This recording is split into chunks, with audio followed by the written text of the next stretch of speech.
اپنے مسائل کو حل کرنے کے لیے سبسکرائب کریں آپ کے مسائل کا حل۔ پتے کی پتھری کا علاج، بنت مسلم، کرناٹک۔ مجھے ٹائیفائڈ تھا اور پیٹ میں درد تھا، ٹیسٹ وغیرہ سے پتہ چلا کہ پتے میں پتھری ہے۔ ڈاکٹروں کا کہنا ہے کہ پتا ہی نکالنا ہوگا۔ کیا شرعاً پتا نکالنا جائز ہے؟ نیز اگر آپ کو پتے کی پتھری کا کوئی علاج پتہ ہو تو ضرور بتائیں۔ بھائی اگر ڈاکٹر کہہ رہے ہیں پتا نکال دیں تو پتا نکال دیں، کیونکہ اگر پتا نہیں نکالیں گے تو خطرہ ہوگا کہ آپ ہی نہ چلے جائیں دنیا سے، آپ ہی نہ نکل جائیں۔ تو جو ڈاکٹر کہہ رہے ہیں اس پر عمل کریں۔ میں کوئی ڈاکٹر نہیں ہوں کہ میں آپ کو کوئی مشورہ دوں کہ یہ علاج ہے، مجھے پتے کی پتھری کا علاج معلوم نہیں ہے، اس لیے ڈاکٹر سے رابطہ کریں۔ عطا محمد صاحب سکر سے پوچھتے ہیں کہ جی الٹرا ساؤنڈ کے ذریعے بچے کی جنس معلوم کرنا۔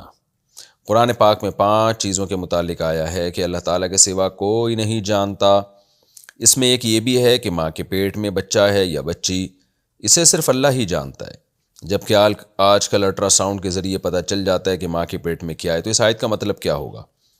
عطا محمد صاحب، اس آیت کا وہ مطلب نہیں ہے جو آپ سمجھے ہیں۔ قرآن میں یہ جو 5 چیزوں کے بارے میں آتا ہے کہ اللہ کے سوا کوئی نہیں جانتا، سورہ لقمان کی آخری آیات ہیں، یہ ایک علامت کے طور پہ بیان کیا گیا ہے۔ قرآن یہ بتا رہا ہے کہ غیب کا علم اللہ کے سوا کسی کے پاس نہیں ہے۔ اب قرآن کا ایک طریقہ تکلم ہے، قرآن کا ایک انداز ہے۔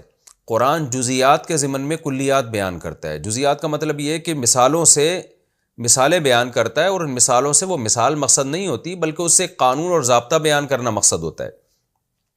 تو قرآن نے 5 چیزیں بیان کی ہیں۔ جب بھی ہم کو کوئی نالج حاصل ہوتی ہے نا، تو نالج ہمیں خود بخود تو نہیں حاصل ہو جاتی، دیکھنے سے پتہ چلتا ہے، سننے سے پتہ چلتا ہے، سوچنے سے نالج حاصل ہوتی ہے، اور سائنسی آلات استعمال کرنے سے نالج حاصل ہوتی ہے۔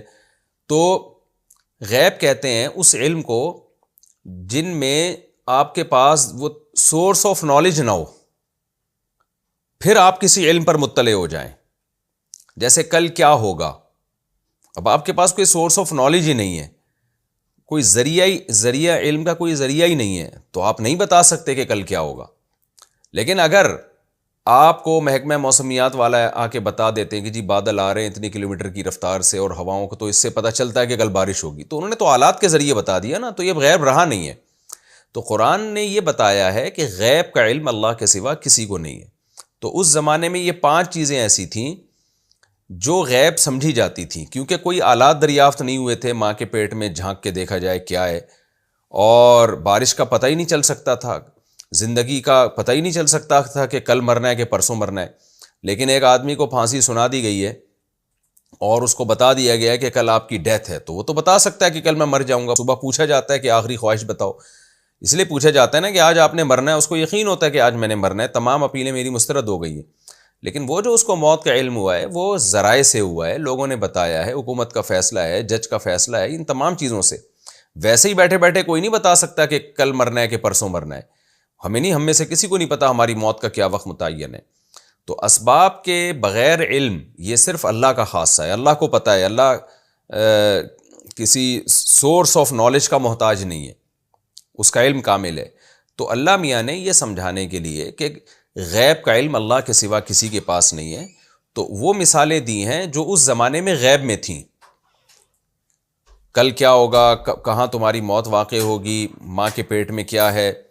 تو لیکن اگر کسی آلے کے ذریعے ہم پتہ لگا لیتے ہیں کہ ماں کے پیٹ میں کیا ہے، الٹرا ساؤنڈ کے ذریعے پتہ لگا لیتے ہیں، تو وہ غیب رہتا ہی نہیں ہے، تو وہ اس آیت کا مفہوم میں داخل ہی نہیں ہے۔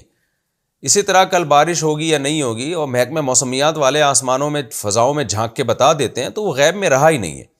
تو اس لیے یہ تمام چیزوں کا سائنسی آلات کے ذریعے اگر علم ہو جاتا ہے تو پھر یہ علم غیب میں داخل ہی نہیں رہتا، پھر یہ اس آیت کے مفہوم میں داخل ہی نہیں ہے۔ اس کی میں ایک مثال دیتا ہوں۔ قرآن نے کہا کہ ماں کے پیٹ میں کیا ہے کسی کو معلوم نہیں، لیکن اس زمانے میں بھی اگر کوئی ماں کا پیٹ کاٹ کے بچے کو باہر نکال کے دیکھ لیتا تو پتہ چل جاتا نا کہ لڑکا ہے کہ لڑکی ہے۔ لیکن بھائی ہم اس کو کہتے ہیں کہ یہ تو تم نے دیکھ کے بتا دیا ہے نا، بغیر دیکھے قرآن کہہ رہا ہے کہ نہیں بتا سکتا کوئی، تو تم نے تو پیٹ کاٹ کے دیکھ لیا ہے۔ تو اس سے پتہ چلتا ہے کہ جب آپ علم کے اسباب اختیار کر لیتے ہیں، اس کے بعد جب آپ کسی رزلٹ پہ پہنچتے ہیں تو وہ غیب میں داخل نہیں رہتا۔ تو اس لیے الٹرا ساؤنڈ کے ذریعے اگر پتہ چل رہا ہے کہ ماں کے پیٹ میں کیا ہے، تو یہ قرآن کی آیت کے خلاف نہیں ہے۔ تو قرآن نے اس آیت میں جو سمجھایا ہے نا، مثالوں کے ذریعے یہ سمجھایا ہے کہ غیب کا علم اللہ کے سوا کسی کے پاس نہیں ہے۔ تو جب الٹرا ساؤنڈ سے یا آلات سے آپ نے جھانک کے دیکھ لیا تو وہ غیب رہا نہیں ہے. جب غیب رہا نہیں ہے تو وہ آیت میں داخل ہی نہیں ہے. تو خلاصہ یہی نکلا کہ الٹرا ساؤنڈ کے ذریعے معلوم کرایا جا سکتا ہے بچے کی جنس کہ لڑکا ہے یا لڑکی، اور یہ چیز شریعت کے خلاف نہیں ہے. ہاں، معلوم کرانا یہ ایک فضول اور عبث کام ہے. لوگ اس لیے معلوم کراتے ہیں کہ بچی ہے تو پریشان ہو جاتے ہیں، لڑکا ہے تو خوش ہو جاتے ہیں. جاہلوں میں تو یہی چیزیں ہوتی ہیں، اور بعض تو ظلم کرتے ہیں، پتہ چلتا ہے کہ لڑکی ہے تو اس کو گرا دیتے ہیں. تو اس جہالت سے بچنے کے لیے الٹرا ساؤنڈ نہ کروائیں، اچھا ہے. جو اللہ دے دے، لڑکا دے دے لڑکی دے دے، اللہ کی مرضی ہے، اس پہ خوش ہونا چاہیے.